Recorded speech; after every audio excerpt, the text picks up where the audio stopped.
बहुत समय पहले की बात है। एक समृद्ध राज्य था जहाँ का राजा बुद्धिमान, न्यायप्रिय और साहसी था।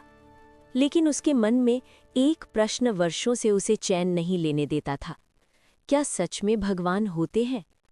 राजा ने युद्ध जीते थे, राज्य बढ़ाया था, पर जब उसने चारों ओर देखा तो उसे लगा दुनिया कर्म से चल रही है, न कि किसी अदृश्य शक्ति से। एक दिन राजा ने घोषणा की, जो कोई मुझे ये सिद्ध कर दे कि भगवान सच में मौजूद हैं, उसे मैं आधा राज्य दे दूंगा। राज्य भर में चर्चा फैल गई। पंडित आए, विद्वान आए, संत आए, सबने शास्त्र सुनाए, कथाएं सुनाई, पर राजा हर बार एक ही प्रश्न पूछता। मैंने सुना पर देखा नहीं।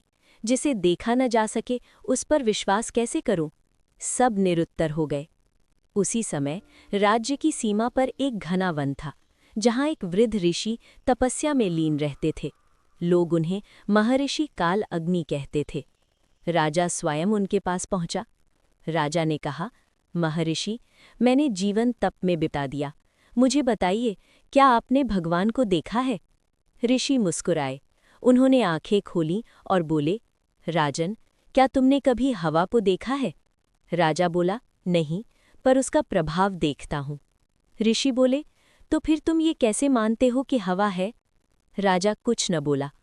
ऋषि ने राजा को एक नदी के किनारे ले जाकर कहा, इस जल को देखो, क्या ये बह रहा है? राजा बोला, हाँ। ऋषि बोले, ये नदी ऊपर से नीचे बहती है, ये इसका स्वभाव है। जैसे अग्नि जलाती है, जैसे सूर्य प्रकाश देता है, वैसे ही ईश्वर का स्वभाव संचालन करना है, दिखना नहीं। राजा ने फिर पूछा, तो फिर लोग दुखी क्यों हैं? अगर भगवान है तो अन्याय क्यों होता है? ऋषि गंभीर हो गए। उन्होंने एक सूखी पत्ती उठाई और कहा, ये पत्ती टूटी नहीं, बल्कि समय पर वृक्ष से अलग हो गई। राजन, दुख दंड नहीं, शिक्षा है, और भगवान न्यायाधीश नहीं, साक्षी हैं। राजा के मन में पहली बार कोई बात उतर रही थी।